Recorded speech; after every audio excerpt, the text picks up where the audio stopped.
All right. Well, welcome to your City Hall. Today is Tuesday, January 21st, and I'm going to call this January 20th. And I'm going to call the City of Iowa City meeting to order.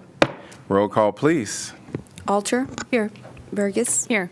Harmson. Here. Moe. Here. Saleh. Here. Teague. Here. Weiland. Here. All right. Well, welcome to your City Hall. For those I haven't seen since last year, Happy New Year. All right. We're going to move on to item number 2, which is proclamations. 2A is World Hijab Day. Whereas the people of the great city of Iowa City, who come from a variety of backgrounds, are united in certain foundational beliefs, including affirming the inherent dignity of all people, the right of every individual to be treated with respect, and the right of all residents to practice their religion freely. And whereas the legislative body is proud to recognize Sunday, February 1st, 2026, as World Hijab Day. And whereas the hijab, a traditional veil which covers a woman's hair, neck, and chest, has been an important part of the history of Islam and is meant to promote dignity, respect for women, while maintaining modesty and honoring religious faith.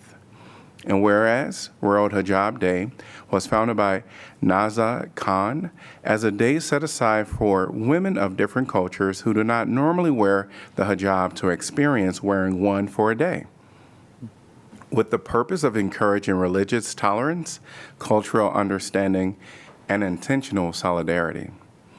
And whereas on February 1st, 2013, the world celebrated the first annual World Hijab Day in recognition of millions of Muslim women who choose to wear the hijab and live a life of religious faith.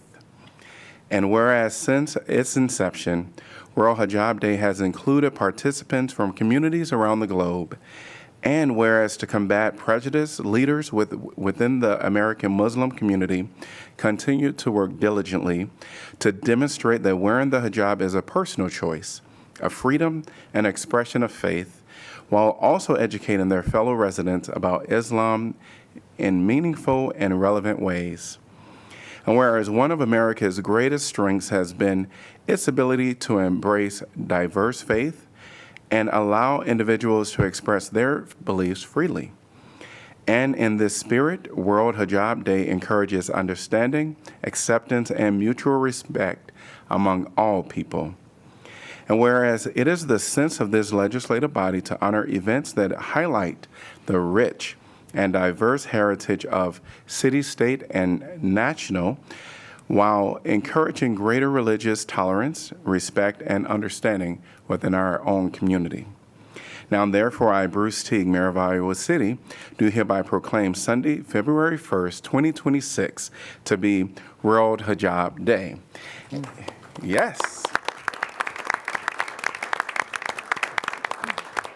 And we have a wide variety of people here to accept this proclamation today, and I'm going to ask them all to come up at this time as they give words during this time. And we'll ask the ones that are not speaking to also just stand and let us recognize you, all the folks that are here for this proclamation right now today. If you can all stand and the speakers come forth.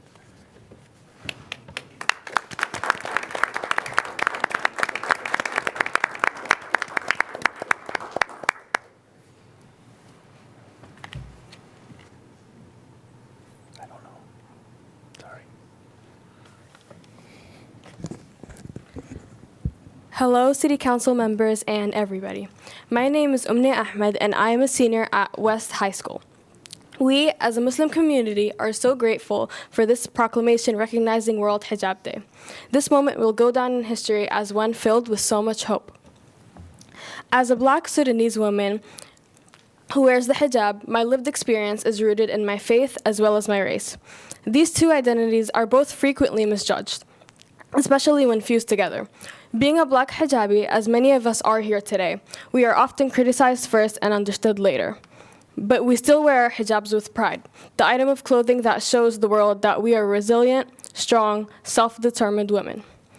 This proclamation is important to every hijabi because it validates that women who look like me are valued, whether that be in leadership, in the community, or in leading this city's future. Thank you, City Council, for recognizing our faith and our capability to show up fully as ourselves. Your support helps us build a city of inclusion with no limits, a place where everyone belongs. Thank you. Great.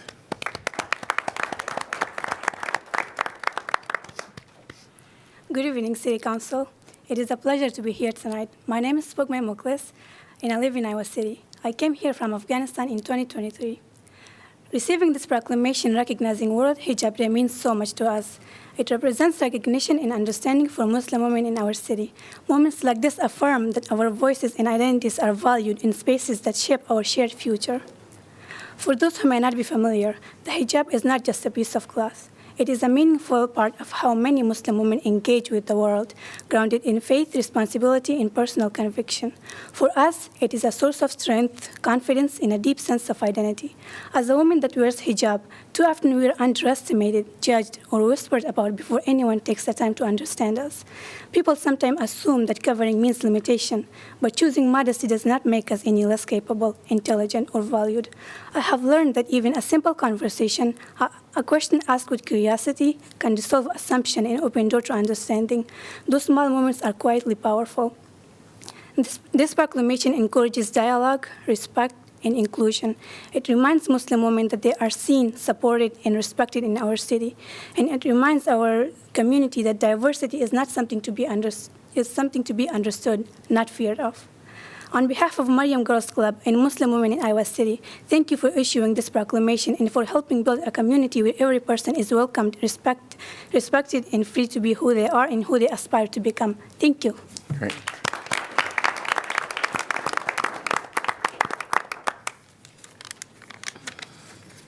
Good evening. My name is Fatima. I'm in 10th grade and I go to Liberty High School. And I've been a part of Mariam Girls Club since my freshman year of high school. And during this time, it has played a significant role in shaping my personal growth and values. Through the club, I have learned important stories and moral lessons connected to my faith, which have strengthened my understanding, resilience, and sense of responsibility. The Mariam Girls Club brings together girls from middle school through high school, so I'm always around girls who are in my age group. This creates a supportive and inclusive environment where I'm able to connect with peers who share similar experiences. These shared experiences, such as wearing the hijab and navigating identity, have helped us grow into more confident, faithful, and empowered young women. The club fosters a strong sense of belonging, and through our volunteer work and group activities, I have learned the importance of unity, service, and building meaningful connections with our broader community. Wearing the hijab is a personal and beautiful, meaningful journey. Through this journey, I have come to understand its deeper significance as an expression to my faith, modesty, and identity. By wearing it, I embrace my commitment to my beliefs and represent who I am as a proud Muslim female. I would like to extend my sincere gratitude to this Iowa City Council for proclaiming February 1st as World Hijab Day. The proclamation is a meaningful step forward, addressing misconceptions about hijabi women and promoting greater understanding and inclusion. It also serves as an important reminder of the tolerance, respect, and mutual understanding that strengthens our community regardless of differences in faith. Our Muslim community, and the Mariam Girls Club in particular, is a valued and active part of Iowa City. On behalf of hijabi women everywhere, I express my heartfelt appreciation for the recognition, visibility, and demonstration to the World Hijab Day proclamation. Thank you. Great. Thank you.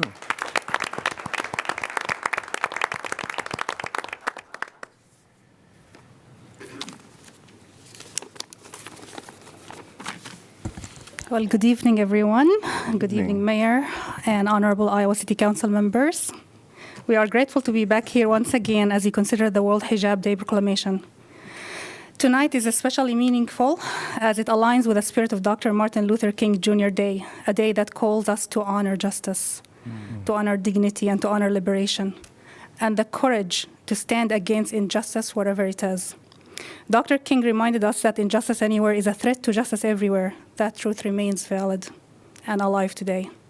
Hijabi women and girls continue to experience prejudice, harassment, and oppression, often from those who claim to defend freedom and women's rights. Too often, our choice to live faithfully and modestly is misunderstood and attacked and ridiculed. Today's proclamation is a gift to the middle school girl in our community who just got bullied simply for choosing to wear the hijab. It is a gift to the hijabi girls in the Iowa City Community School District who have had their hijabs pulled off by peers. Acts rooted in misogyny and ignorance in the belief that women must be molded into a single, narrow image to be accepted. This proclamation is our way of saying clearly and unapologetically, we are here and we will stay here. We are determined to continue our journey by replacing ignorance with knowledge, fear with understanding, and hate with tolerance. I stand before you as a reminder of Fatima al-Fihri. If you have never heard about her, she is a Muslim hijabi woman who founded the University of Al-Qarawiyyin, recognized as the first degree-granting university in the world, and a cornerstone of modern higher education. I stand before you as a reminder of Muslim women who contribute profoundly to science, navigation, knowledge, work that laid the foundation for technologies and which we depend on it today. And finally, I stand before you as a reminder of Mary, the mother of Jesus, peace be upon them both. The icon of faith and modesty, resilience, and honor, revered by billions across faiths. The modest woman who I am named the club after. These women and countless others remind us that modesty have never been a barrier to greatness. Only prejudice does. We ask our community to welcome and respect us for who we are, regardless of whether you personally accept us or not. Our principles and convictions are not weakened by rejections. Rather, rejection obstructs the coexistence and undermines the integrity of a community that we all belong to. Tonight, our youth showed up here to speak proudly, to stand up for what they believe in, and to witness their local government doing what is right for them. This proclamation is more than just words. It's a message that will echo through generations, telling our children that they belong, that they are protected, and that their city stands with them. To show support and to put this proclamation into practice, we invite you and the community to join us at the Celebration Choice World Hijab Day at the Iowa City Public Library on Saturday, January 31st, and also from 2 to 4, and also invite you to attend the World Hijab Day celebration at the Coralville Public Library. We are partnering with them this year again at the cafe from 1 to 3 on February 1st. These gatherings are opportunities to learn, to listen, to stand together in solidarity. Thank you for your leadership, the courage, and the commitment to justice in here. May Iowa City continue to be a place where diversity is not merely tolerated, but honored and practiced. Thank you all. Thank you so much. Thank you. Thank you all.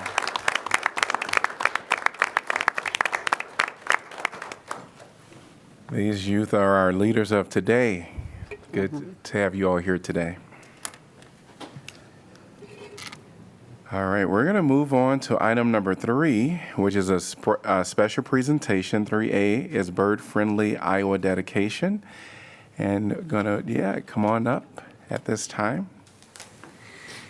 Yes, well, thank you. I want to first say I really appreciate the City Council making space for this topic on their agenda tonight. I know you have a full agenda ahead of you, so it's really meaningful that you are making the space to think about and talk about the value of birds in your community. My name is Erica Place, and I serve on the steering committee for Bird Friendly Iowa, which is an education and outreach program that works across the state to promote birds and conserve the habitats that they need. And we recognize communities who are doing an exceptional job at those things. So communities who are taking steps to protect and restore and enhance bird habitat in their communities, reducing threats to birds like preventing window collisions, and educating and engaging people in birding and conservation in a variety of ways. And we feel that this is important because birds are more than just a beautiful thing to look at or to enjoy at your feeders. They are critical to everything from pest control, in our agriculture fields, in our gardens, just in the environment in general. They are responsible for plant pollination, and they are indicators of how healthy the environment as a whole is. And as important as birds are, as intertwined as birds are with people, they are struggling due to a variety of factors, not just here in Iowa, but worldwide. There was a recent study done in North America specifically, and they found that there are 3 billion fewer individual birds in North America than there were in 1970. So in just 50 years, we've lost 3 billion individual birds. Their populations across species have shrunk by that much. So I really want to emphasize that the work being done in Iowa City matters. It matters to the birds that live here, it matters to the birds who migrate through here, and it makes an incredible difference. So we were thrilled to see Iowa City submit an application to become designated as bird friendly, and we were very impressed, to say the least. It was probably the most thorough application I have seen during my time on the steering committee, and it held just some really impressive achievements. And just to name a few, the city is doing an incredible job of encouraging native habitat and reduced chemical use on privately owned land. They're also doing an amazing job educating and engaging the public with birding hikes and other events that draw attention to birds and their value, and incorporating nature-based solutions throughout the city to address modern-day problems was also really impressive. So much so that we are lifting Iowa City up as an example for other communities in our communications that we put out throughout the state. Not only was Iowa City able to put together a really solid application to become designated, but it was so impressive that you also reached high flyer status, which is a level of achievement that is reserved for the communities that truly are going above and beyond. And it has, to my knowledge, never been given to a community at the time of designation. That's usually something that is achieved years down the road. So all in all, just really want to impress upon you that there is great work being done in this community. I am thankful. Bird Friendly Iowa is thankful. Birds are thankful. And we're really pleased that you value this designation and wanted to pursue it. I think you had some things to say too.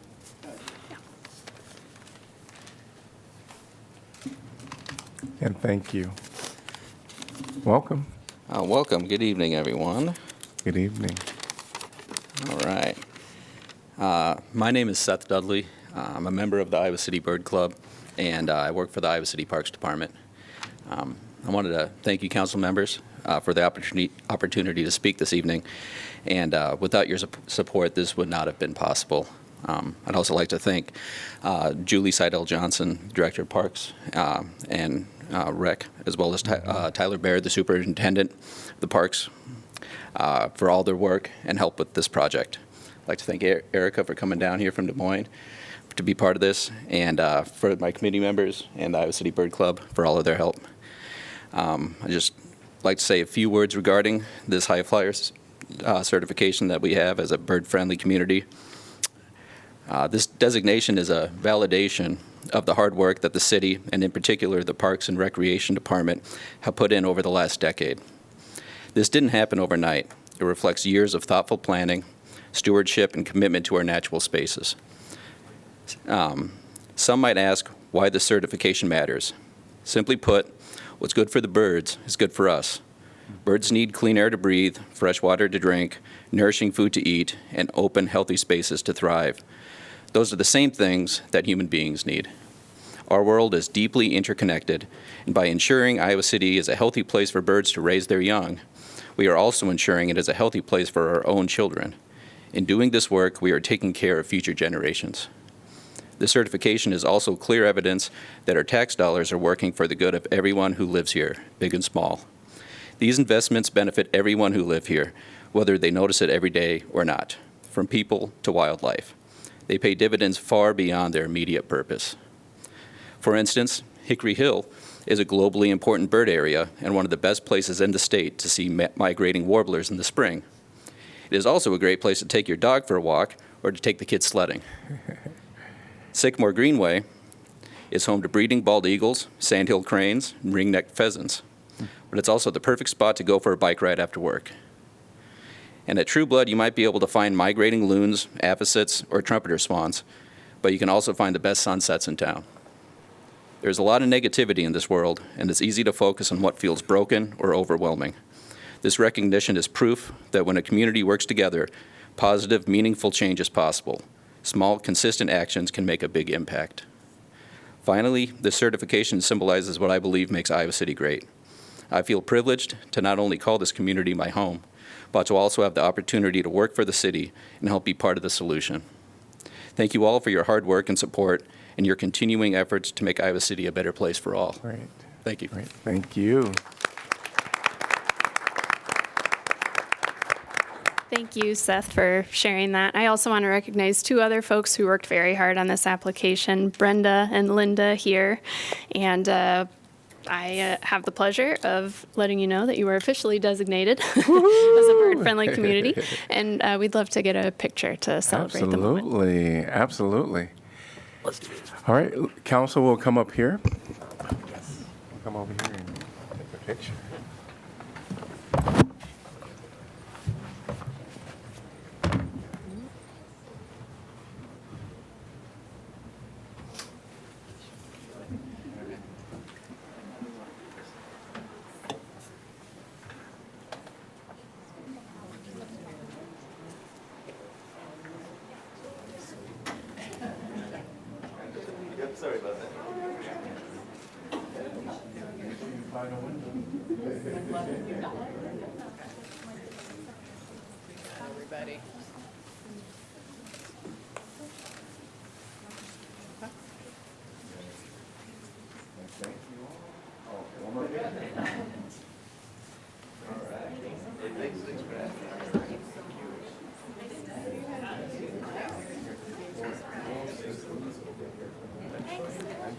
As soon as I did that, I realized that was probably not. We're going to give them to Julie.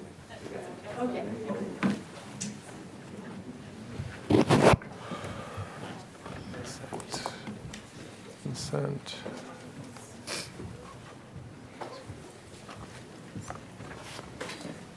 Really appreciate this opportunity for us to be officially a bird-friendly designation. So thanks for everybody coming here to celebrate this today.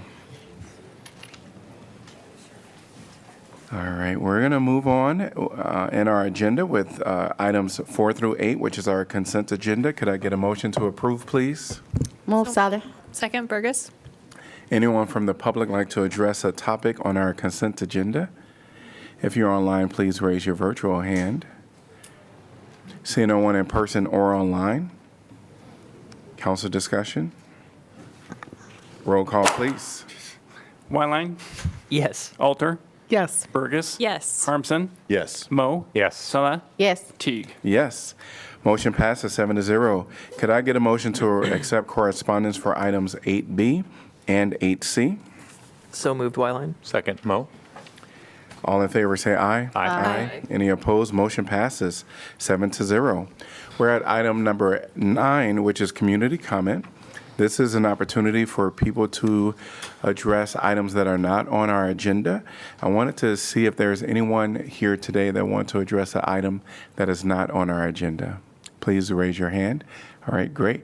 We're going to allow you to have 3 minutes to speak, and just know that the council cannot engage in discussion or debate due to open meeting laws. Welcome. Please state your name and city you're from. There is a sign in there. You can just drop that in the basket. Great. Thank you. For anyone that's wanting to speak throughout today, there are some little papers that you can fill out and just drop it in the sign-in basket. So welcome. Please state your name and city you're from. Hi, everyone. I'm Sydney Ullman, and I'm from Iowa City. I really appreciate the ability to speak with you all today. I am here to discuss the flock camera agreement with the University of Iowa Police Department. And so all of this information I'm going to talk about today is from my understanding. And one of the things I'm going to urge is more transparency from City Council. So if anything is incorrect, I really encourage sharing this more with the community because I think there's a lot of confusion around the city's agreement with the university. So it's my understanding that this agreement with the University of Iowa took effect in 2023, and as far as I can tell, it has not been reviewed since then. It's also indefinite, so I don't see that there is a certain period at which it expires or at which the council is required to review the agreement to see if this is something that the city should continue with. It's also my understanding of the 28 flock cameras I think we have in Iowa City right now, 22 of these, so the vast majority are in city right-of-ways. Looking at the terms of this agreement, the city can give written removal notice to the university, at which point the university would be required to remove the flock cameras, again, the majority of which, would be affected by this, within 10 calendar days. So when this was approved, and took effect in 2023, I do believe there were people who were talking about the harms. I do believe that a lot of the community would have been very concerned about the terms of this agreement, and I do know that the council has heard from people, from community members who want to ensure the safety of our neighbors and ensure a commitment with racial equity, social justice, and human rights, and the other things that Iowa City has designated as priorities and as values. I also want to note in the terms of this agreement that the data is owned by the University of Iowa, which also sets the policies for how the data is used. And again, because this agreement is indefinite, if the planning of the locations of flock cameras and stuff change, it's my understanding that that would go back to council. But how the data is used or shared does not require the council to review. And so I was looking at this. Per Flock's website, they have like a transparency website. The University of Iowa is sharing their data from these flock cameras with almost 1,450 other entities across the U.S., sheriff's offices, police departments. I started counting, I lost count at like 700. And so I put it in my Google Docs and I tried to calculate, but yeah, almost 1,500 other entities across the U.S. also are being shared this data that's tracking Iowa City community members as we're seeking healthcare, as we're going to our employment, as we're trying to engage with our community and take care of our neighbors. This is continued harm. We need transparency. I highly recommend that the council put this on the agenda and address this. Thank you. Thank you.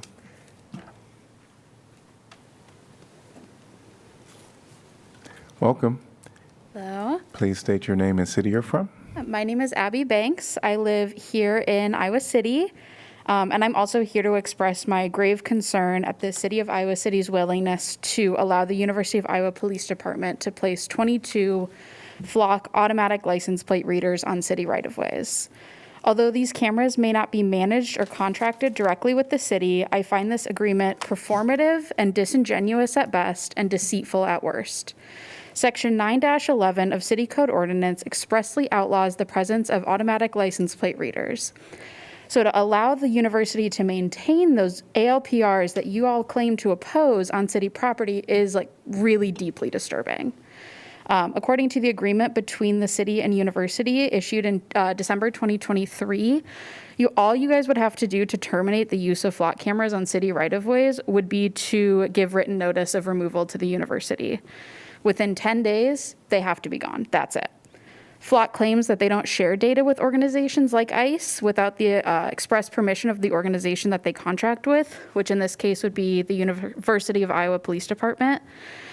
But as we watch the Iowa Board of Regents slide farther and farther towards fascism, I fear that it's only a matter of time before that becomes our reality. Furthermore, while Flock doesn't have a direct contract with ICE, like Sydney said, the University of Iowa's contract grants data access to over 1,400 organizations. What about those municipalities and organizations? Did you check with each and every single one of them to make sure that their data sharing practices prohibits cooperations with the very agencies that are violently disappearing our neighbors? Ultimately, every day we hear of red lines being crossed when it comes to ICE. We never let them do X. It's not legal for them to do Y. They don't care. So I'm begging you to care. Why would we give them a potential tool to surveil us and our neighbors further? I've seen many of you at protests, speaking out on social media and on the campaign trail opposing ICE. This is your opportunity to do that. The best time to end this agreement would have been December 23rd, 2023. The second best time is now. I again ask you to please stand on the side of community support and safety, to follow your own city ordinances, and to terminate the agreement with the University of Iowa to allow flock cameras on city right-of-ways. Thank you. Thank you. Anyone else like to address a topic not on our agenda? Seeing no one. Going to close community comment. We're going to move on to items 10, which is planning and zoning matters. 10A, zoning code and text amendment, state preemptions, ordinance amending Title 14 zoning to ensure compliance with changes in state law related to home occupations, consumer fireworks sales, exterior building materials, variances, and accessory dwelling units. I'm going to open up the public hearing. And welcome, Danielle. Thank you, Mayor. Danielle Sisman, Neighborhood and Development Services. As you introduced this is a zoning code text amendment item. It's really just, I'm going to give you a quick briefing of some of the mandatory code changes that we need to make in order to comply with state laws. Over the past 4 years, there's been kind of a backlog of items that while we've complied with the state law, we haven't put it on the books. We've been certainly implementing things as we needed to. This is cleanup to go through these 5 items and accomplish that. All of these items are things that the state took upon itself to remove from our control, preempt city local control. And so basically these are just aligning our code with what we are allowed to do. So I'll go through each one of these and just give you the highlights of what it meant and what it impacts. So the first one is related to home occupations. This basically was a state law allowing more home occupations and more zones and more ways. So the impact to this city is that basically we're not allowed to require permits for most of these. There are more allowed employees on site in home occupations, a home occupation being an occupation that occurs in someone's dwelling. It's expanded where the home occupation can be. It can now be outside in some cases in a side or rear yard. It expanded the footprint inside the building to 50% of the principal dwelling's floor area. It also allowed commodities, so the sale of goods from a home. So we adjusted our city code to accommodate that. We've been implementing that since it came out in 2022. Honestly, the volume of home occupations is fairly low, so it's not a super impactful change to us, but it was something that we have had to track. The next one is consumer fireworks sales. This was the one that basically told cities that they must allow the sale of consumer fireworks in both commercial and industrial zoning districts. The city previously did not allow anything except for in industrial, so this allows for sales. It does not really impact anything other than the zoning district in which the sale can occur. We still have the things that we do to ensure that those fireworks stands are safe and that it's being published that those should not be set off in the city. The next one has to do with exterior design materials for residential buildings. This code change was basically... I have one question before you go off the last one. Sure. Are there requirements of when like the city can say when fireworks can be set off? So... Yes. But that's not a part of this. I'm sorry? But that's not a part of this? It's not part of the zoning code ordinance. Okay, The state got it. law limited, actually, in fact, I think that some of the sales dates are listed there in Ms. Sitzman's slide. But yes, the city has control other than having to allow during the dates that are spelled out by state code. Do we have any restrictions on quantity of fireworks that you can have, and is that something that we're allowed to regulate? No. You can have as many fireworks in a big pile as you want in a commercial As long as they are district? consumer fireworks, yes. Oh my. Mayor Teague, were you asking if there was regulations on time of day? Yeah, so the state came with specific days when fireworks can be set off. That's correct. There are also some time limitations as well. I do not have those committed to memory. Okay. But for example, one of the days where it's allowed is January 1st, and I think it goes till 12:01 a.m. Okay. I guess my question would be, do we need to change any of that in our language? Oh, I don't believe so, but I'd be Okay. happy to check. Okay, great. Thanks. The next is exterior design materials for residential buildings. This is a code change that affects buildings that are 12 dwelling units or fewer. We don't really have that occur. This was targeted mostly at making sure that cities were not imposing material requirements on single-family homes, which we certainly do not. We did have on the books some requirements for materials for apartment buildings, but we don't see apartment buildings in this 12 or fewer number of units category. So again, not a huge impact on the city's regulations, but we did have to make sure that our code calls that out specifically, since the 12 units is now the cutoff point. We do have the ability to still require certain materials in certain zoning districts because they are special zoning districts that are intended to regulate that.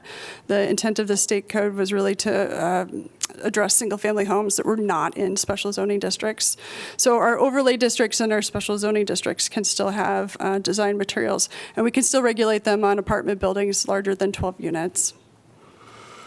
The next code change is related to area variances. So the city has had use variances on the books. We did need to add the distinction that now there's another kind of variance that can be applied for, which is that to a measurement, such variance to an area, dimension, or other numerical limitation. So not a variance for a use, but a variance for a minor adjustment, basically, to a standard.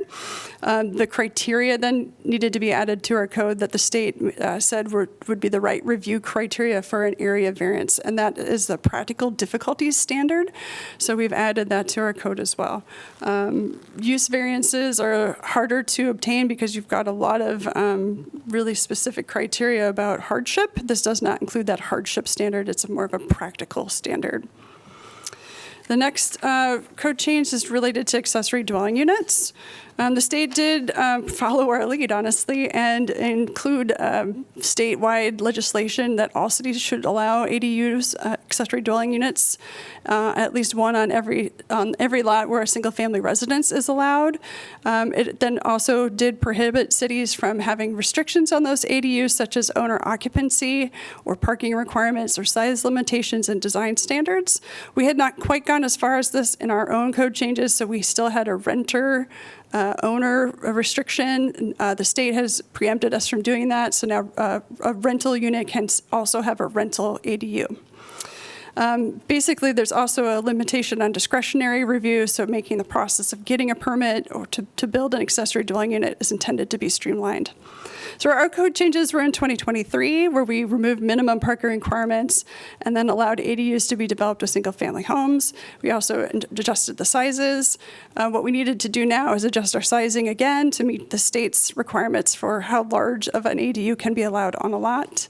The state also uses its own definition of what single-family means, and so when we compared their definition of single-family to ours, it basically translates into duplexes and townhomes would be considered single-family per the state code, so we needed to call that out as well.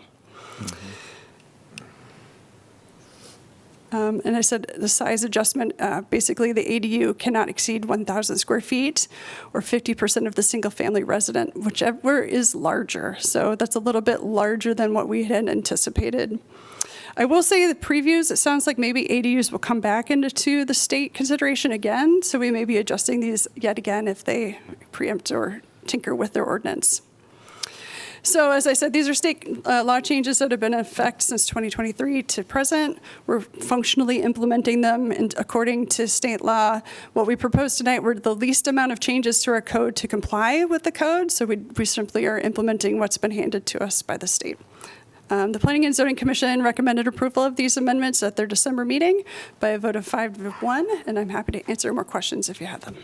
For the size of the ADUs that had to be modified, the SF592 version, do we still get to retain our own setback requirements, right? Like if you're in a small lot size, even though you might have a minimum or a maximum size large, you'd still have to have a setback? Right. Okay. Assuming everything else works. Okay. Yeah. And the owner-occupied requirement that we had here in the city, that was simply for the north side, wasn't it? No, that was It was citywide. all? Oh, okay. My memory is serving me false. Thanks. And the ADUs, can they be two-level? So an ADU could be either inside the existing home or separate. So you could have a basement ADU, an attic ADU, an addition ADU, or it's completely detached one. Understand. Thank you. All right, no other questions for you. Would anyone from the public like to address this topic? If you're in council chambers, please come forward. If you're online, please raise your hand. Mayor, while the public is considering comment, I want to clarify the fireworks comments I made a moment ago. It looks like we may need to do some cleanup on dates and times in our ordinance. Great, thank you. We'll do so. Anyone from the public like to address this topic during this public hearing? Seeing no one in person or online, before I close the public hearing, wondering if council is inclined to vote with P&Z? All right, I'm going to close the public hearing. Could I get a motion to give first consideration, please? So moved, Harmson. Second, Wyline. All right, council discussion. I understand that these seem to make sense to a certain degree. The fireworks is a little beyond me, but I guess I just want to say it's frustrating that we continue to have pieces of home rule whittled away from us. So I just wanted to put that out there. Yeah. Agree. Agree. Roll call, please. Alter, Yes. Burgess, Yes. Harmson, Yes. Mo, Yes. Sala, Yes. Teague, Yes. Wyline. Yes. Motion passes 7-0. Item number 11 is our regular formal agenda. 11A, Iowa City Landfill Compost Facility Improvements and Expansion Project. Resolution approving project manual and estimate of cost for the construction of the Iowa City Landfill Compost Facility Improvements and Expansion Project. Establishing amount of bid security to accompany each bid.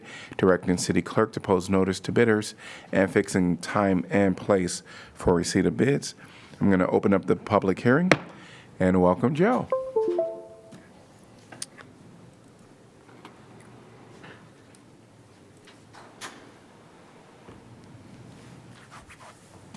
Joe Welter, Engineering. I'm just trying to get my presentation on the laptop here real quick. All good.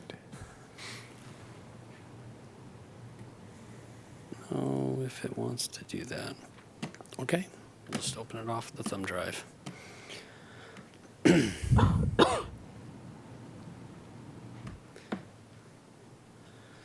So, thank you. Just a little bit of background information first. For those that don't know, the landfill out on the west side of town, actually just outside of our property limits, or our edge of town, or our municipal limits. Once you scale down into the landfill site there, the main campus, and just east of the main campus, east of our new building, is the compost pad. The current area is there highlighted in blue. It's about 5 acres. The expansion area is about 2 acres. It's off to the east of that in the green. And so the current site has a lot of concerns, a lot of challenges. The conditions at the site, regulatory compliance is always an issue at the landfill. We have a separate permit now for our compost operations. It's separate from our landfill operations. It has some very specific language in it about how we maintain the compost, how we maintain stormwater. Our existing pad is in compliance, but it has challenges that we're hoping to improve. There's a general lack of space now in our operations and for the interactions between the customers and our people that are working on the pad. It gets really congested. The traffic flow really gets congested, and sometimes there isn't a lot of space out there. As you can, we'll see in the subsequent slide, there's quite a bit of our pavement on the pad that's failing. The processing areas are a little bit small for our current operations, and there's just inadequate stormwater management in our current facility. So these are some pictures of our current pad. You can see how we have areas that are just basically falling apart. You know, it's great. It's we've run out of asphalt in those areas. We're just putting rock in there. Not real ideal for our compost operations. So we have this great project planned. We're gonna improve the stormwater system. We're redoing the entire stormwater system. We're adding a stormwater treatment unit that's going to take our first flush and our smaller storm events through it and get all of the pollutants out before it gets out into our new detention basin, which is then going to settle out the remainder of the pollutants and help us really maintain our compost operations of stormwater off of it better than we ever have before. There's going to be new pavement across the entire pad, the original 5 acres plus the 2 acres that we're expanding into. It'll be a mix of concrete and asphalt and then some reclamation material. We're going to take some of the material that's already out there, grind it all up, compact it down, and then put a small asphalt overlay over that. So it's consistent with our goals at the site to reuse material and to be sustainable about our materials. Expansion, as I said, is another 2 acres. We're also expanding what we want to do with the site and the operations that we have. So in the first year after construction, we want to take in an extra 1,000 tons of compost material. In the second year, 5,000. Third year, another 5,000. Eventually, we want to increase that from our current 15,000 up to 35,000. So it's a substantial increase that we're doing. There's a picture of our new turner. We got trained on this past year, and we're using it. The staff has nicknamed it Tina. So she's got a name. We're also really have some operational goals that we want. So we're reaching out to get increased participation with grocery stores, 50% more material from them by 2028. Our restaurants, we're trying to reach out to them and get 50% more material from them also in 2028. And we want to provide compost to 100% of our community gardens throughout Johnson County. Again, because the landfill serves Johnson County, all of Johnson County, plus Riverside and Kelowna. We're also, right now, it takes us at least a year, sometimes more, to process material from the time we receive it to the time it's ready for people to pick it up, whether that be commercial or residential users. And with the turner and with the new operations, we're hoping to get that down to 3 to 4 months. So a substantial increase in the amount of material we can move through the pad and the time it takes us to process that. This is consistent with the goals that you have set for staff and the goals that you've set for our community, starting with the Climate Action and Adaptation Plan in 2018, the 2022 Accelerated Iowa City Climate Actions. Those 2 documents talk about increasing our composting of organics and engaging the public to compost organic waste. The 2022 statewide material characterization study, which is done by a consultant for the DNR, showed that in 2022, we had 24% of our waste were organics in our landfill versus 22%, which is the statewide average. So we're above the statewide average in the amount of organics going into our landfill. So diverting that waste to compost is going to be is going to meet a lot of our objectives that we have both in the climate action plans and also in your strategic plan. So specifically in the strategic plan, just took one quote out of there. There's several other places that talk about this topic, but a focus on resilience of the community in the face of climate change. So this is a very good way that we're trying to be more resilient in what we're doing at the landfill, but also being better stewards of where those materials should end up. So it's an estimated $3.8 million. $4 million of that's coming from our EPA grant that we got. That is EPA grant, Solid Waste Infrastructure for Recycling. It's called SWIFR. It's a grant program. It's a new program, and so there haven't been very many SWIFR projects yet, so engineering staff's a little bit apprehensive how the whole process is going to work out, but we're confident that it's going to be a great project. DNR also gave us a small grant to help us with the cost of the turner. Didn't cover the whole cost, but it helped with it somewhat. My contact information is there.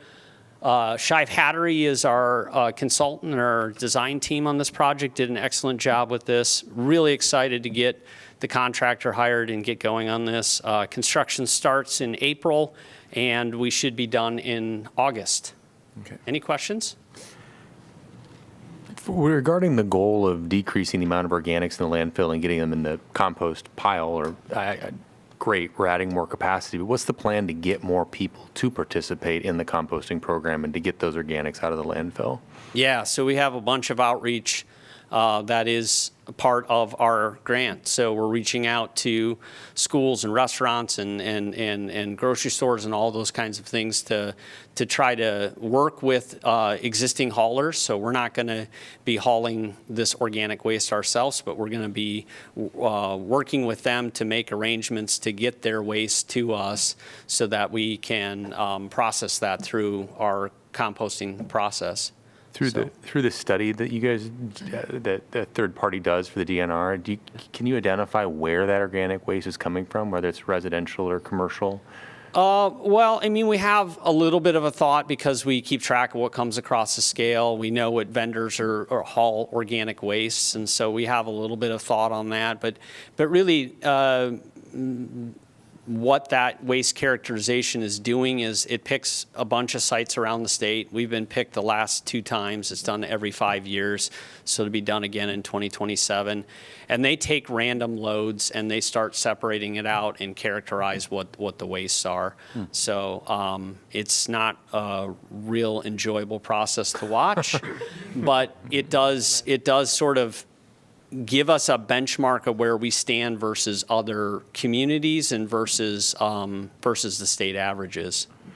And then with this 2-acre expansion and a desire to move from landfill to this organic, to the compost pile, how much time does this project allow for expansion, or what's the future proofing this project provides, or when will we need to be adding on to the compost pile again? Probably many, many, many years in the future. So not only are we adding that 2 extra acres to give us some more room for where we're doing our processing, where we're interacting with the users of the site, the customers of the site, but also that increasing that processing time. So we're not waiting a whole year to go from wood waste and organics and different things like that to finish composting. That process will get down to more 3 to 4 months, so that we're not sitting on material waiting to cook and waiting to process. That's equally as important as the 2 acres that we're adding. Okay, thanks. Real quick. And there was staggered goals in there. So you see, we're not trying to get to the 20,000 tons 2 weeks after we're done with the compost pad project. We're doing that in a staggered fashion, 5,000, 5,000, 10,000, up to that 20,000. Real quick, thank you. This is great. One of the questions that popped up during your presentation, you mentioned needing the stormwater improvements because of pollutants and filtering that out.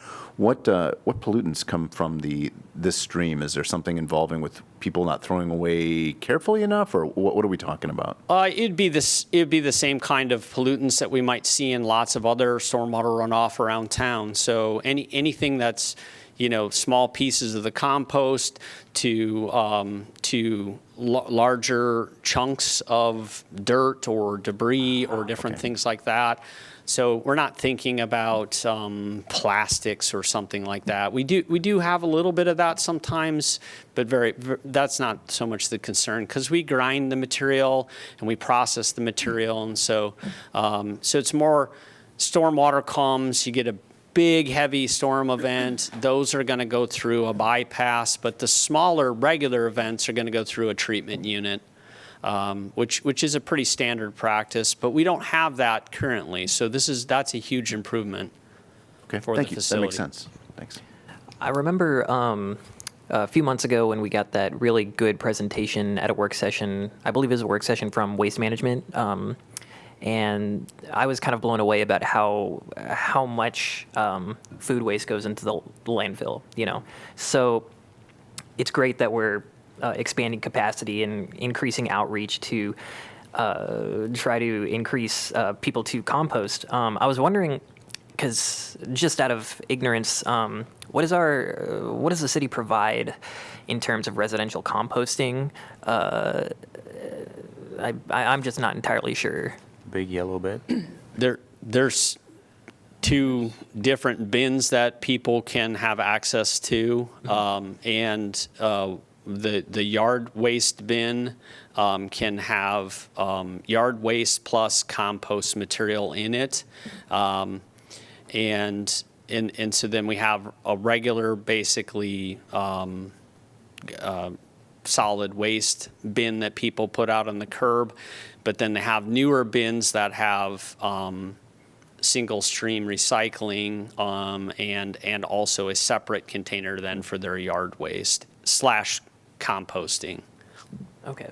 I was just wondering if there was going to be, I just saw that, which I think are the things that should be looking into first, like the big compost makers. But in terms of residential outreach, looking at what we provide because we have more capacity, because we really want to decrease what's in the landfill, if any thought's gone into that, looking at our policies of the prices. If that's something that the council would want to look in the future, I'd be happy to. Yeah. We're asking questions to Joe. Yeah, right I now. know. It started as a question, then turned into commentary when I realized I shouldn't ask him a question like that. Yes. Thank you. All right. Thank you much. Anyone from the public like to address this topic? If so, please come forth if you're in council chambers. Seeing no one in person or online, because no one's online, I'm going to close the public hearing. Could I get a motion to give approval, please? So moved. Alter. Second, Saleh. All right, council discussion. I think this is practical investment that support like sustainability goals our sustainability goals, and I think investment like this will make sure that the facility continue to serve our community effectively. Yeah. I also just love seeing the words $4 million grant. It's great to see. Yes. Well, and what that signifies is the work that was done to apply for the grant, the city staff work behind all of that, and the planning and stuff. So yeah, to see this actually, we've been talking about this for a while. This has been in process for a while, and to be at this stage is exciting. We're great at filling out applications and grants. The bird application was a hit. This one also. Yeah.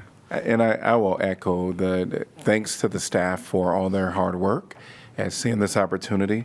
And this honestly speaks to our strategic goals and strategic plans that they continue to look at and just move the city closer to reaching all of those. So thanks again to the city staff. Really appreciate it. And I would agree, $4 million is a phenomenal grant, as well as the DNR $100,000 grant. We really appreciate that opportunity. All right. Roll call, please. Burgess. Yes. Harmson. Yes. Moe. Yes. Saleh. Yes. Teague. Yes. Wyline. Yes. Alter. Yes. Motion passes 7-0. We're on to item number 11B. This is alcohol license suspending hearing, Fieldhouse Bar and Grill. Resolution finding the Fieldhouse Bar and Grill violated Section 4-2-2, parenthesis B of the city code by serving alcohol on floors other than the ground floor without qualifying for an exception, allowing service and consumption on more than the ground floor level, and imposing a 14-day alcohol license suspension under city code section 4-2-5, parenthesis C, parenthesis 1, and parenthesis C, parenthesis 4. All right. The city attorney will be presenting the case, so we'll have Assistant Johnson County Attorney David Van Compernol, who is here to advise the council. So welcome. Thank you, Mr. Mayor. Great. All right, so we're going to move to a motion, which is number 1, for a continuance distributed in the 120 late handouts. The petitionee's motion and presentation for continuance. Maybe we'll have some commentary on that at this time. Yeah, so I think yesterday afternoon, Permittees Council made a request to postpone the hearing that was scheduled for this evening. I am not the decision maker, you all are, and so my advice was to put it on the agenda before any potential hearing, so you could take argument from both sides and decide whether you want to grant that extra time or not. But that's sort of why that is there. Okay. First, I want to go ahead and accept correspondence. Could I get a motion to accept correspondence? So moved, The late Mo. handout. Second. Moved by Mo, seconded by Salah. All in favor say aye. Aye. Aye. Any opposed? Motion passes 7-0. So the motion before us that we just, what we just heard is the late handout, which is requesting a continuation and not for us to hear this tonight. I guess we can have some discussion, questions at this time from council, should there be any at this time. Mr. Mayor, if I may, perhaps hear from the permittee first and the city attorney's response, and then you can ask questions back and forth of the parties before you render your decision. All right, great. Welcome. Thank you, Mr. Mayor and Council. My name is Eric Hartman, and I represent the permittee in this matter. We submitted this request because the city has filed dueling municipal infraction allegations against my client, both in Johnson County District Court and in front of the council, alleging violations of city code, both of which involve the same facts and circumstances, and both of which we assert allege involve similar issues of whether application of this ordinance would violate state law and whether or not my client is acting as a restaurant. We believe it would be appropriate, since this matter is subject to judicial review, we think it would be prudent to wait for the court's determination. This matter is presently, or not this matter, the competing Johnson County District Court citation is set for hearing on February 25th. So we think it would be prudent to continue the matter to hear the court's ruling on our arguments at that time before we decide the matter before the council. Any questions by council at this time? Hearing none. I don't know if the city has any response to this you would like to share. Good evening, Mr. Mayor. My name's Liz Craig. I'm an assistant city attorney for Iowa City. The city does want to go forward and suggest that you should go forward with the hearing tonight. This has been scheduled since December 3rd of 2025. The issue in the municipal infraction court case is different than the issue that you're looking at today. The municipal infraction was issued for a zoning violation, and that has to do with where drinking establishments can be located in relation to each other. And the issue that you're asked to decide tonight is whether the Fieldhouse obtained an alcohol license in 2025 and represented that it would be operating as a restaurant, and that it should not have been able to obtain an alcohol license for all 3 floors of 138 South Clinton Street by representing that it would operate as a restaurant and then not operate as a restaurant. So those are different issues. The resolution of one is not going to resolve the other one. So it's the city's position that it's appropriate to go forward on the alcohol suspension hearing tonight. Great, thank you. Any questions by council? Thank you. All right, council, any, if there are no questions, could I get a motion to continue hearing to March 11th, 2026? So just like with anything, there's a motion, and then we'll be able to come and vote. Or if nobody makes a motion, then it doesn't happen. Yeah. Correct? So, correct. So is there a motion to continue the hearing to March 11th, 2026? Is there a motion to continue the hearing to March 11th, 2026? No. Hearing none, motion fails. We're going to move on to item number 2, which is the hearing. And then we'll just ask for the city to come at this time.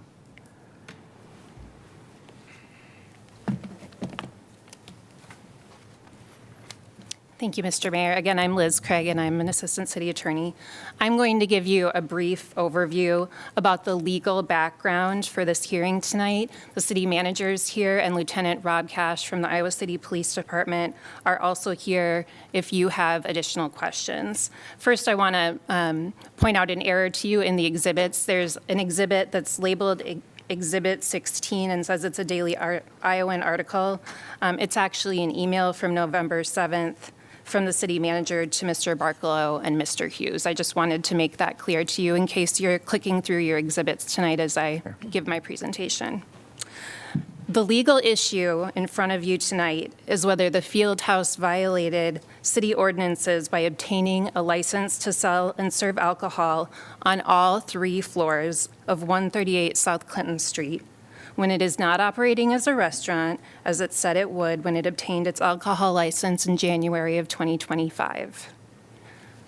Iowa City Code 422B is a public safety regulatory requirement involving the premises of liquor licenses. It says that in general, unless a business qualifies as a certain type, such as a restaurant, it can't obtain a liquor license for more than the ground floor of a building. This is because it's more difficult to quickly and effectively respond to emergencies in buildings with multiple floors, and public safety incidents happen more often in bars versus restaurants, hotels, theaters, and businesses whose primary function is something other than the service of alcohol. The facts and the timeline of the Fieldhouse obtaining an alcohol license for all 3 floors are outlined in my memo. There are 3 phases that are important here. Number 1 was the approval of the building permit for a new restaurant and bar in November 2024 for the old Active Endeavors building, 138 South Clinton Street. The second is the approval of the alcohol license in January of 2025, almost exactly a year before tonight. And number 3 is the actual operation of the Fieldhouse since it opened on November 6th of 2025. During the building permit stage, starting in the spring of 2024, city staff explained that this space would have to be a restaurant in order to have an alcohol license on all 3 floors. And if you look at Exhibit 2, you can see notes that Building Inspection Services staff put on the plans for one of the initial plans that set forth the entire definition of a restaurant. Plans for a restaurant and bar were approved in November of 2024 with a kitchen that was deemed adequate for a menu that was provided by the Fieldhouse. And that was a full menu that had appetizers, salads, sandwiches, and desserts. And you can look at that menu at Exhibit 3. The photo in the Fieldhouse's exhibits shows the 3 compartment sinks that are required to meet the definition of a restaurant kitchen, which was a requirement that staff pointed out during the building permit process.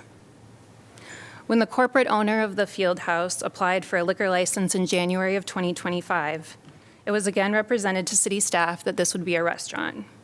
The building plans that had been approved in November were attached to the license application and included all 3 floors. Staff again informed the licensee that this would have to be a restaurant to have an alcohol license that covered all 3 floors. The alcohol license was recommended for approval by staff on the basis that it would be a restaurant. The Fieldhouse opened on November 6th of 2025. Under Iowa City Code 411, which defines restaurant, it has not operated as a business whose primary function is the service of food to customers, which is the definition of a restaurant. Officers who have been in the premises have never seen a food being served or evidence of food service.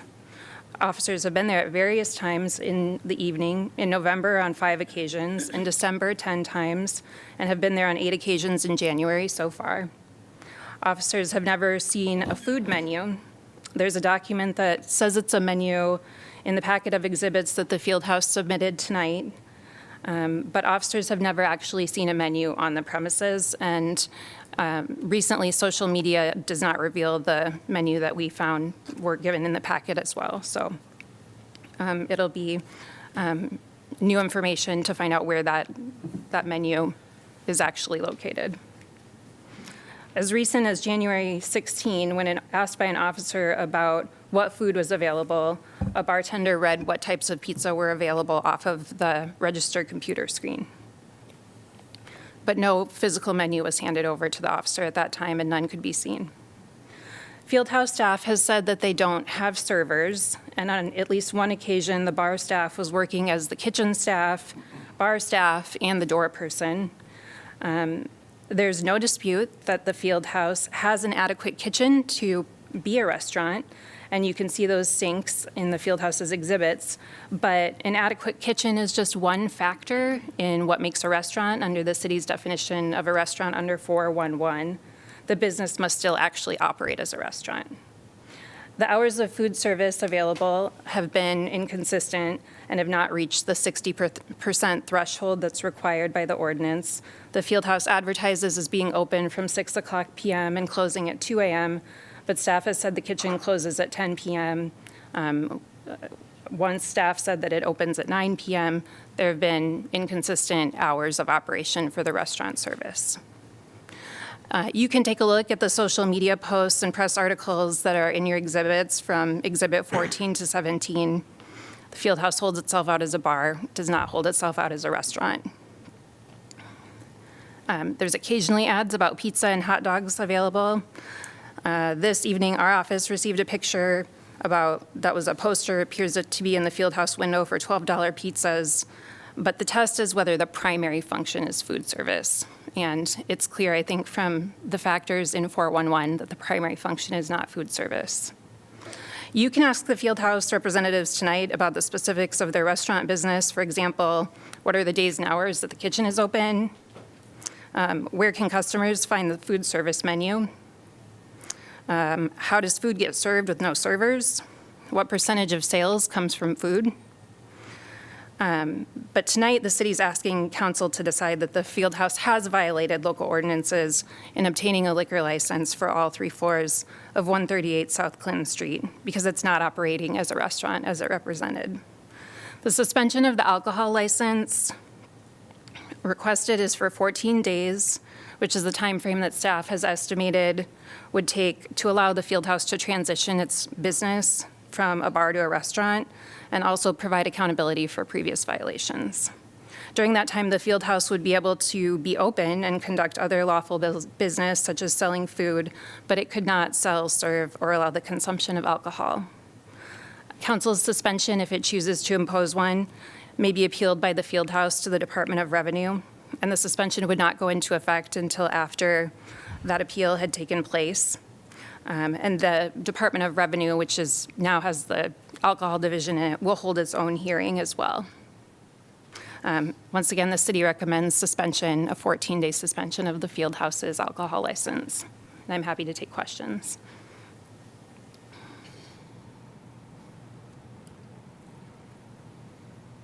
Did you say that the 14-day suspension would not go in effect until after, if an appeal was done, after that was resolved? That's correct, yeah.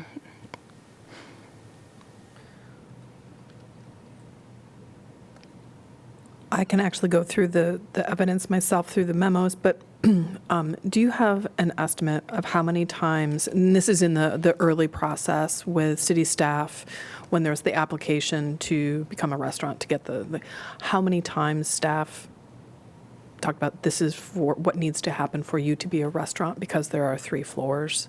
You mentioned that early in your presentation, and Right. I'm just wondering if there's an estimate of the summary of how many times staff. Well, certainly, I think there's an email in the exhibits that staff informs the owners of the Fieldhouse that it's going to have to be a restaurant if it's going to have a liquor license. Then again, it's on some plans set forth in full by Right. Building Inspection Services. There was In January 2025, there was a letter by the city attorney's office after the city actually received the application for the liquor license that said, if this is going to be on all 3 floors, it's going to need to operate as a restaurant.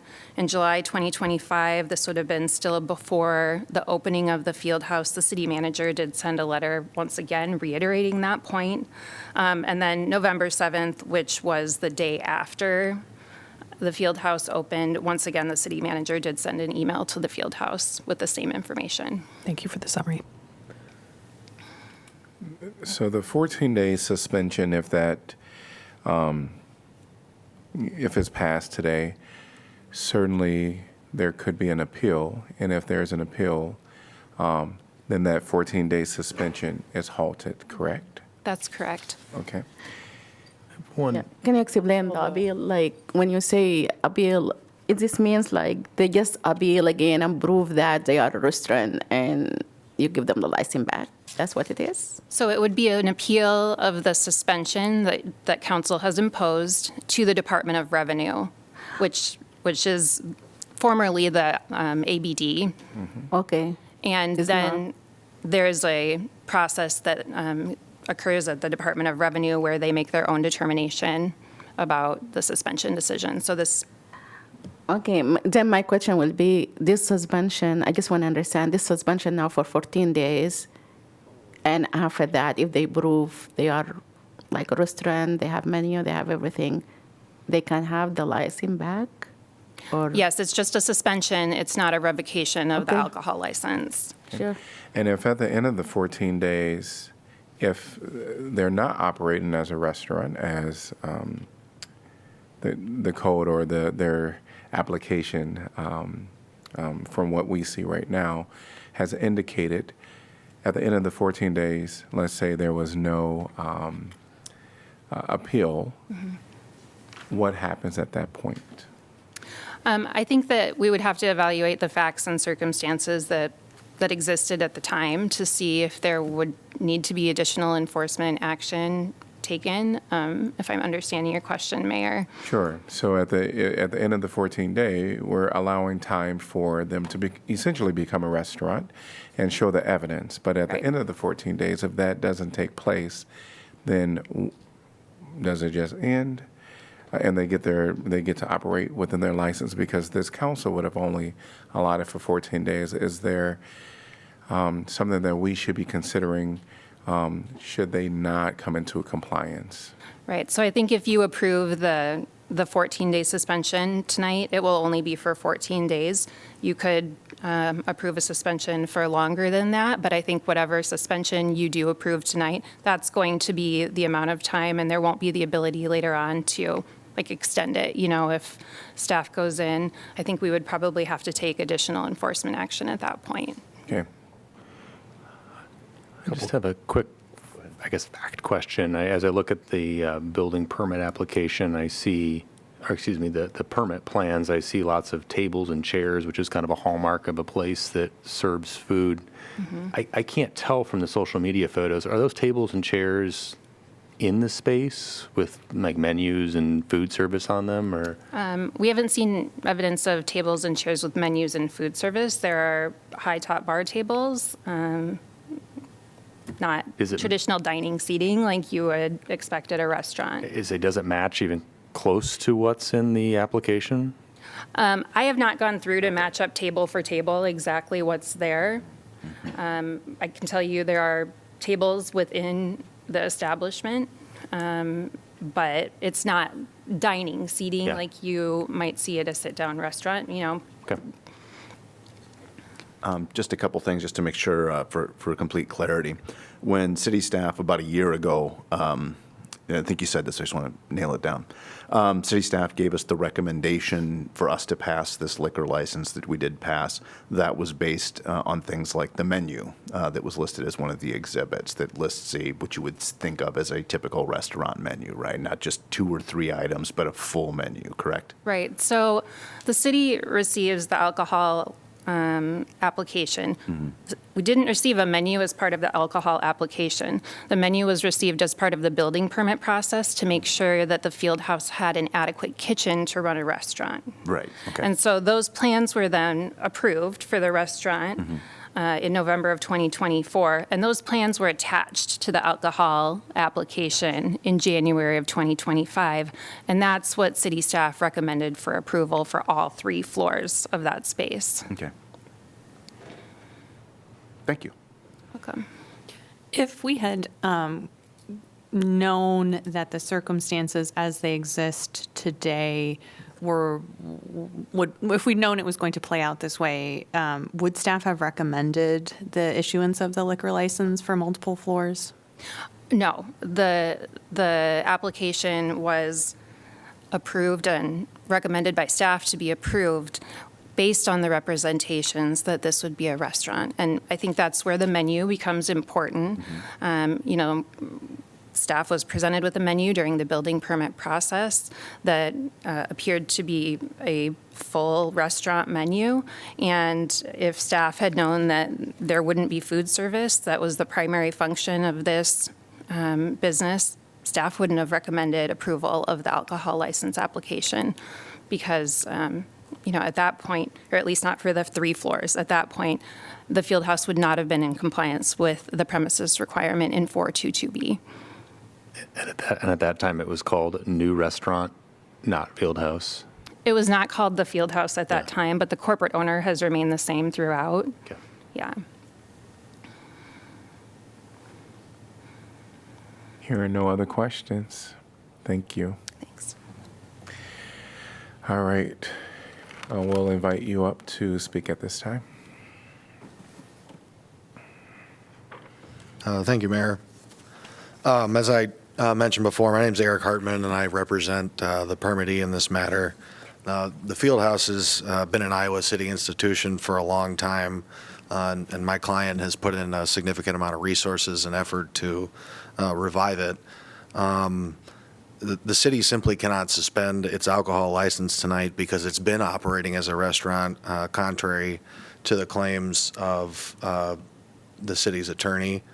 We submitted today a few documents that I believe you've reviewed. I just want to run through some of these. I agree that a business whose primary function is the service of food to customers is what's required, and quite frankly, the Fieldhouse does that. The first factor is whether it prepares meals on the premises and provides meal services to each floor. Here we've that's moving fast. Here we've got a floor plan showing we've got 3 floors. The Fieldhouse provides meal service to every floor. The food is served on all floors while the kitchen is open. The second factor is whether there's a food service menu from which customers may order. Yes, a different menu was submitted when the application was made, but there's no requirement that that menu stay exactly the same or that menu can't change. A different owner submitted the application, and the business was sold. So the items on the menu changed to account for supply and demand as any business may work. And if you look, here's a copy of the menu. I'm advised that the hot dog baskets are being released about now. My client is here and can take questions on that if there are more questions. The next factor is having an employee whose primary duty is preparation of food and whose primary duty is to serve food to customers. The Fieldhouse has such employees. There's always one person scheduled whose primary duty is to prepare food, and there's always a person scheduled whose primary duty is to serve food. That doesn't mean that's all those people are doing. That doesn't mean they can't do other things. The next factor is whether there's a kitchen separate from the bar and whether there's 2 3-compartment sinks. We meet that. The next factor is whether there's restaurant service operating during at least 60% of the hours the business is open to the public. Again, the Fieldhouse meets that. It sells food from when it opens, I believe, until 1:30 in the morning. The next factor is whether it holds itself out to be a restaurant and advertises itself as a restaurant. I guess I would start this by noting that no restaurant simply advertises food. Every restaurant makes significant revenue from the sale of alcoholic beverages. So the expectation is not that the restaurant or the Fieldhouse advertises based on no alcohol. The expectation instead should be, does it advertise similarly to other similarly situated restaurants in the area? And it does. If you look at, this is a little zoomed out here, but we've got a picture on the Fieldhouse's Instagram page advertising pizza, various flavors. Again, we've got a picture advertising hot dog baskets. And again, we've got more advertisements showing food. The last factor is whether there's a cafe or a lunchroom. And if you look at the plans, it's clear that, as Councilman Moe was asking earlier, that there are areas for food service, and food service is happening there.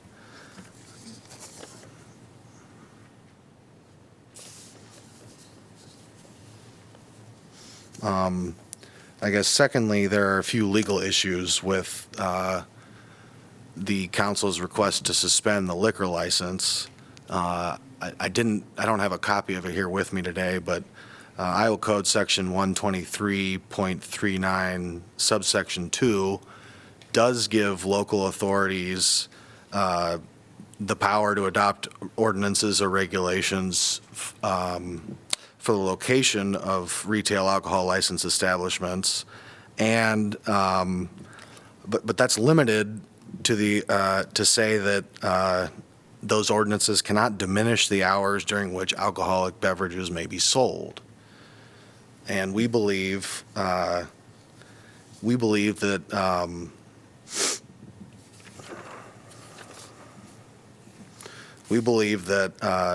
the code, the city code in this case, section 4-2-2 and 14-4A-4F, are irreconcilable with state law because our client is a restaurant, and those code sections prohibit restaurants from selling alcohol on each floor between midnight and 2 a.m., which contravenes section 123.392 and code section 364.3, which again prohibits cities from issuing standards and requirements that are more stringent than those imposed by state law. And another legal issue in this case is that the city approved the Class C liquor license, in this case, to 3 floors of the premises.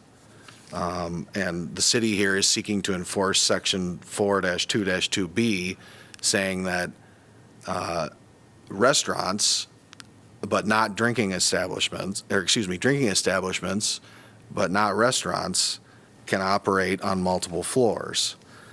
And if you look at the state code, section 123.3 sub 29 provides that a licensed premises includes all the rooms, all the floors, all of it.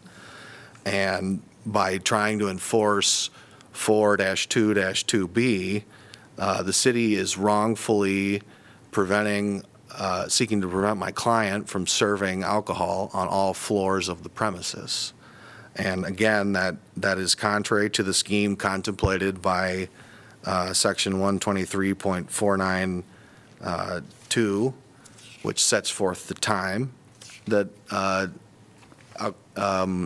establishments licensed to sell alcohol can sell alcohol, and it's contrary to the definition of a licensed premises.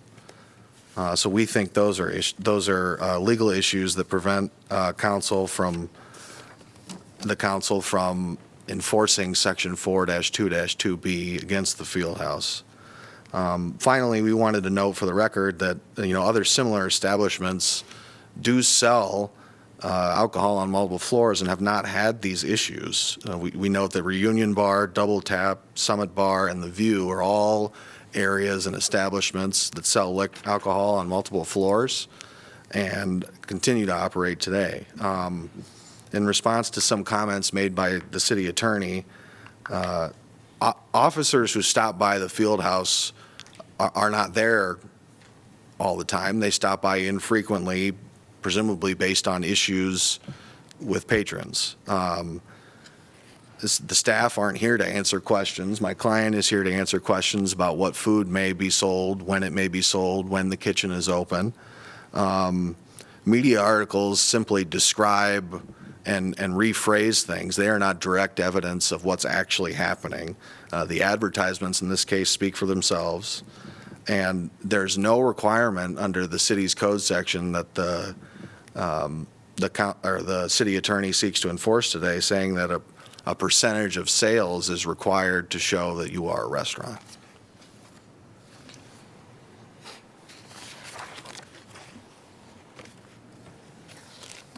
So for those reasons, we think that the city's motion should be denied and that the Fieldhouse's alcohol license should remain in effect. Any questions by council? You had mentioned that that the Fieldhouse serves food until 1:30 in the morning? Yes, and do you have questions on details of that? Well, I'm just saying, while they're also serving alcohol till 1:30 in the morning? That's my understanding, yes. Can city staff remind me what time are restaurants supposed to quit serving alcohol according to city ordinance? That depends on the type of... Will you please come to the mic? Yeah. Thank you. That depends on the type of establishment. If it's an eating or drinking establishment, really the time is not an issue here. It's really where the alcohol is being served. Okay. So the time of the alcohol service really doesn't come into your analysis about where the alcohol is being served. It's a difference about where within one building the licensee can serve alcohol versus, I think that's getting into the drinking establishment 500-foot issue about the timing. Okay. And that's where those establishments can be located in relation to each other. Okay, thank you. You had mentioned you had compared, tried to make a comparison between the Fieldhouse and other bars and restaurants downtown, and you'd mentioned the Reunion Brewery. Have you eaten there? I have not. Have you seen their menu? I have not. They do a full kitchen. Like, I'm looking at it right now, and I don't want to do like a free advertising for anybody, but if you take a look at that and you take a look at what you've given us, I mean, I don't think that's a fair comparison. I just want to throw that out there, that I think that we have people operating downtown that are following the city ordinances just fine. And to say that they're the same and that they get special treatment, I think is not a fair judgment. Just want to throw that out there because... Was there a question there? No, I think I asked my question, so thank you. I have a couple small questions. You've provided as in the exhibits, I think, 2 or 3 social media posts regarding the availability of food. If we looked at the entirety of social media posts for the Fieldhouse, what's the proportion of advertising for food versus advertising for alcohol? I don't have those statistics in front of me today. I could ask my client to. Yeah, we don't have that information here today. Okay. And you did mention that there's not a threshold for the amount of sales of alcohol versus food, but what are the proportions of sales as far as revenue of alcohol to food? Well, and that's part of the reason that we requested to delay the hearing, is that we just don't have that detailed information with us here today. Are you asserting that it's more food than alcohol? I don't have the information necessary to make that assertion today. Okay. Are there dates for these posts? The ones that you're showing us? They may be on there. It's a little hard to see. It's not here. Sorry about that. Yeah, this one's from December 30th, just a couple weeks ago. When did you start serving food I mean, it opened as serving alcohol. When did you start serving food? Day one. If there is, I'd like to answer that. My name's Tracy Barkalow. I'm one of the owners of the Fieldhouse. The food was from day one. And to address the reunion comment, Jim Montanaro is in support of us being open and operating at what we are right now as an eating establishment. I've had discussions with him as of today, and he operates the reunion. And the reunion, the code section, if you look at the code section that they've put in this notice to us, reunion was opened after 1997. So therefore, the reunion would not be exempt under the ordinance that you've notified us on. It would actually not be able to serve alcohol on the first or on the second floor or in the basement like it does now. Double Tap serves in the basement. It's not available on the first floor. The view's obviously rooftop, so you won't even be able to see that. So it would be apples to apples on use and comparison. And Polly-Eyes only sells pizza. So we are a comparable restaurant to a Polly-Eyes. Not probably the best quality.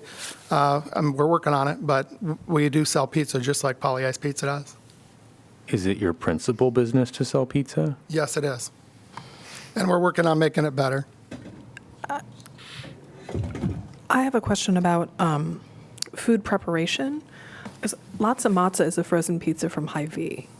We have food preparation on that. We also have food preparation on the actual hot dogs. I don't do the day-to-day operations down there. I'm just an investor in the business. But we do have full-time staff that cooks, preps relish, preps things for the hot dogs and things like that, as well as things to go on, additional items on top of the matza matza. I don't know the entire process right this second, but it's not just frozen pizza. So when hiring staff for the Fieldhouse, was one of the listed jobs a cook? Yes, we have people that are cooks, correct. Yep, that are just on shift as cooks. As cooks. For Latza Matza. For more than 60%. If you look at the code too, the requirement for the code is 60% of the time that we have to sell food. We sell it 100% of the time. So if you look at the ordinance itself, it's only required to be sold 60% of the time, which most places in town stop selling at 10 p.m.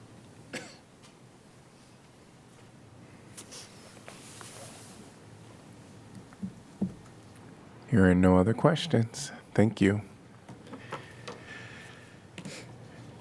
I want to make sure that council don't have any more questions for either the city attorney or the assistant city attorney, or for the permitters, Eric Hartman.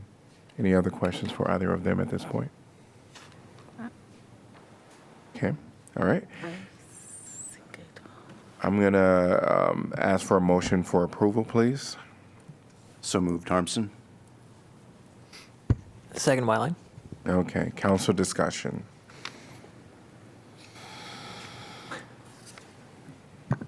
Mr. Mayor, just a point of clarification.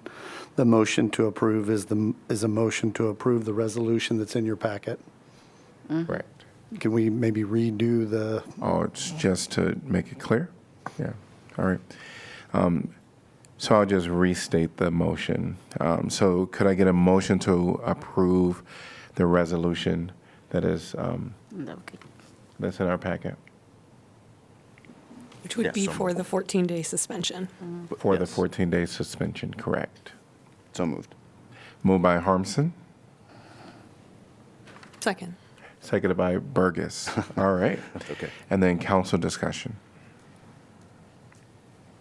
The 14-day suspension is for The 14-day the suspension. alcohol, not the food. Correct. And It the would be for principal the business is alcohol food. license, yeah. Yes. Yeah. I think what it looks like to me is what our staff, I think in the memo sent to us, because I looked through a lot, like all of this multiple times. I think I would agree with the assessment of the restaurant requirement being quote unquote openly flaunted. I think that was put correctly in the memo. Yeah. I agree too. I just based on the record that we saw on the package, I find that the violation occurred, and the 14-day suspension recommended by the staff authorized by the code and proportionally to the violation. I will be voting yes for this. In staff's memo, in the multiple documents, there was one of the definition of a restaurant provided in Iowa City Code of Ordinance, and there were 1, 2, 3, 4, 5, 6, 7, 8 subparts to it, and I feel that what was provided to us as evidence and as exhibits demonstrates very clearly the ways in which each piece of what constitutes a restaurant was violated. So I will be voting in support of this resolution. I just want to state that it is absolutely not credible that the principal business of the Fieldhouse bar is pizza. And I believe it is a bar, and primarily a bar, and not operating as a restaurant. I agree with you. Yeah, you guys have kind of said it, so I agree. All right, are we ready to take a vote? Yes. All right. Roll call, please. Harmson, Yes. Mo, Yes. Saleh, Yes. Teague, Yes. Wyline, Yes. Alter, Yes. Burgess. Yes. Motion passes 7-0. Could I get a motion to accept correspondence? Mayor, you did that at the front end. Oh, you I did did. that already. Yes, thank you. All righty. Good enough. All right, well, we are done with that item. We're going to move on to item number 12, which is council appointments. We have 12A, which is a Public Art Advisory Committee. There is one vacancy to fill an unexpired term upon appointment through December 31st, 2027. And we have 3 different applicants for this one. I'd like to throw Stephanie Brunia. I thought that was a really interesting application with the background in photography and the Bachelor of Fine Arts and the Master of Fine Arts. So kind of, I just thought I was really impressed with the overall application, plus the experience as a visual artist. So that was, I'd like to support them. Okay. Any others being nominated? All right, I'm seeing some head shakes for Stephanie Brunia. Yeah. Could I get a motion to appoint Stephanie Brunia to the Public Art Advisory Committee? So move. Saleh. Second, Burgess. Moved by Salas, seconded by Burgess. All in favor say aye. Aye. Any opposed? Motion passes 7-0. We're on to item number 13, announcements of vacancies new. And this is 13A, Civil Service Commission, one vacancy to fill a 4-year term, April 6, 2026 through March 31st, 2030. Human Rights Commission, one vacancy to fill an unexpired term upon appointment through December 31st, 2026. Library Board of Trustees, one vacancy to fill an unexpired term upon appointment through June 30th, 2031. Applications must be received by 5 p.m. Tuesday, March 3rd, 2026. Can I get a motion to accept correspondence? So moved. Alter. Second, Saleh. All in favor say aye. Aye. Aye. Any opposed? Motion passes 7-0. I have to tell you that the 2031 caught me. Yes. All right. We're moving on to item number 14, announcements of vacancy previous. 14A, Airport Zoning Board of Adjustment, one vacancy to fill a 5-year term. Airport Zoning Board of Adjustment, one vacancy to fill a 5-year term. Board of Appeals, one vacancy for a licensed electrician to fill a 5-year term. Board of Appeals, one vacancy for a HVAC professional to fill an unexpired term. Historic Preservation Commission, one vacancy for a Brown Street representative to fill a 3-year term. Historic Preservation Commission, one vacancy for a Jefferson Street representative to fill a 3-year term. Historic Preservation Commission, one vacancy for a Woodlawn Avenue representative to fill a 3-year term. Vacancies will remain open until filled. Item number 15 is City Council information, and we'll also report on any boards or committees as well.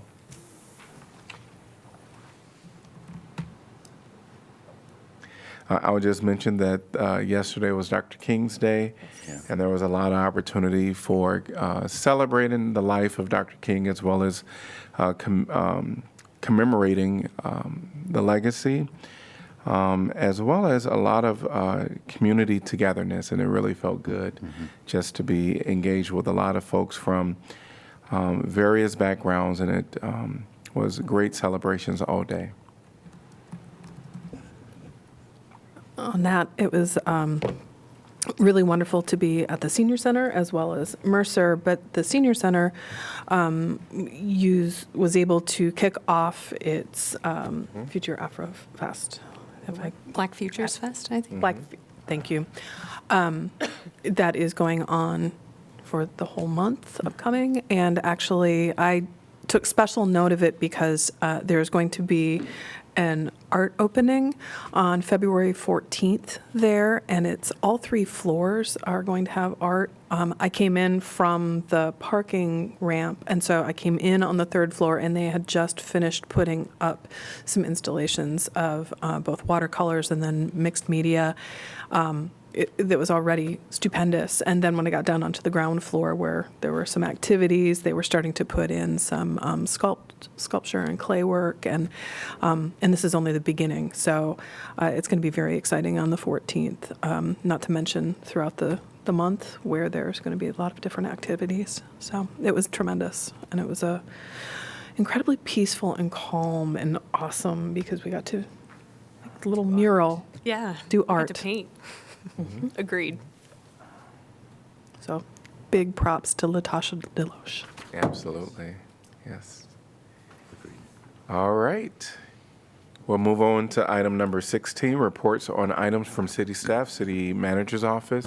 Not tonight, thanks. City attorney's office. Nothing for me, thank you. And our city clerk office. Thank you. All right. Item number 17, can I get a motion to adjourn, please? Move. Second.